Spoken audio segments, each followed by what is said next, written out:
UP STF ने जिस सिराज को सहारनपुर में एनकाउंटर में ढेर किया, उसके जनाजे में सुल्तानपुर में अजब गजब नजारा देखने को मिला। लोग कह रहे हैं कि वकील का हत्यारा 30 मुकदमों में नामजद, जिसे कई थानों की पुलिस कई महीनों से ढूंढ रही थी, वो किसका चहेता था? वो कौन लोग हैं जो उसको अलविदा कहने आए थे और मिट्टी में शामिल होने का?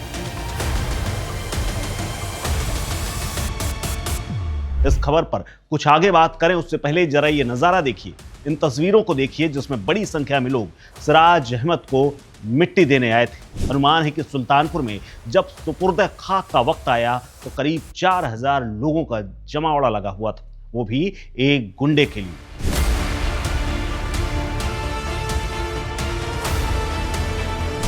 यूपी एसटीएफ के साथ मुठभेड़ में ढेर हुआ 1 लाख का इनामी बदमाश सिराज अहमद बीते कई सालों से लगातार वर्चस्व बढ़ाता जा रहा था। उसका सीधा संपर्क माफिया मुख्तार अंसारी गैंग से था। वकील की हत्या के बाद सिराज के घर को प्रशासन ने पहले ही बुलडोजर से उजाड़ दिया था। उसका अंतिम संस्कार संपन्न कराने के लिए बड़ी सुरक्षा व्यवस्था का इंतजाम करना पड़ा था। सिराज का शव जैसे ही गांव लोलेपुर पहुंचा तो लोगों की भीड़ जुटनी शुरू हो गई। काले कपड़ों में महिलाओं और बच्चों की अच्छी खासी तादाद दिखने लगी। शव को देख करके लोग चिल्लाने लगे, चीखने लगे। मातम ऐसा पसरा कि शाम हो गई। मौके पर मौजूद रिश्तेदारों को किसी तरह से ढांढस बंधाया गया। पुलिस बड़ी संख्या में लोगों को गांव के बाहर ही रोकती रही। एक 6 फीट के गड्ढे में दफन हो चुके सिराज का इतिहास काला है। 2.5 साल पहले सिराज के घर में बुलडोजर चला था। वजह थी एक वकील की हत्या।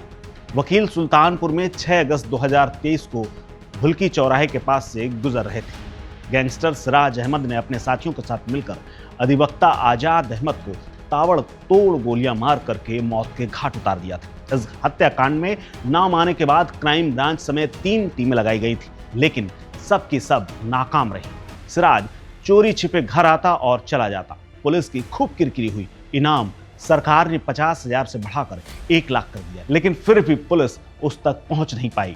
हर बार वो किसी न किसी घटना को अंजाम देता और फरार हो जाता।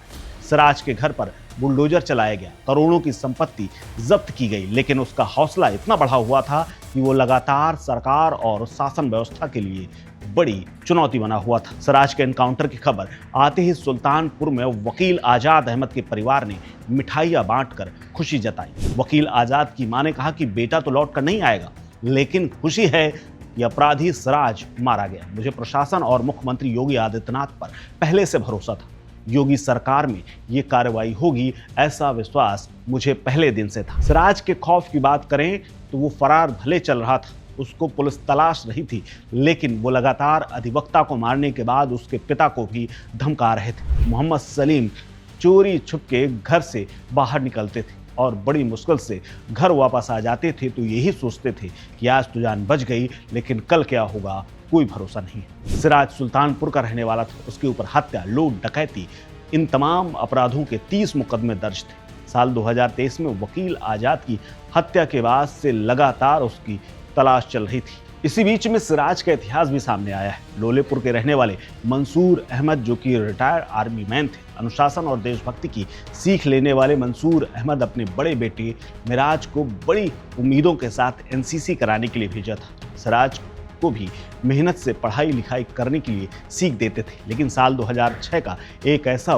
वाकया हुआ जिसके बाद उसकी राह भटक गई और वो अपराध की जराइम की दुनिया में कूद गया। दरअसल साल 2006 में दोस्तों के एक गुट के साथ मारपीट हुई और उसके बाद जब उसके खिलाफ मुकदमा हुआ तो धीरे धीरे वो अपराध की दुनिया में धंसता चला गया। अपराध से अकुत संपत्ति बनाई, जिससे भाई मिराज भी जेल पहुंच गया। वो अमहट जेल में बंद है। पुलिस रिकॉर्ड के मुताबिक गांव में ही एक बड़ा पक्का मकान, सुल्तानपुर, लखनऊ और कई इलाकों में बाकायदा प्लॉट पड़े। मुल्की क्षेत्र में सीमेंटेड पाइप बनाने की एक फैक्ट्री है। करीब 8 बीघा जमीन भी कमाई है। पुलिस का कहना है कि ये संपत्ति हत्या, लूट और रंगदारी जैसे तमाम अपराधों से ही इसने अर्जित की थी। लेकिन अब इसको मिला क्या है? सिर्फ 6 फीट लंबा गड्ढा और उसमें कुछ मिट्टी जो उसके शरीर को ढक करके रखेगी। इस खबर को लेकर के आप क्या सोचते हैं, हमें कमेंट बॉक्स में कमेंट करके जरूर बताएं, क्योंकि हमारा इंडिया वॉइस आप सबकी इंडिपेंडेंट वॉइस।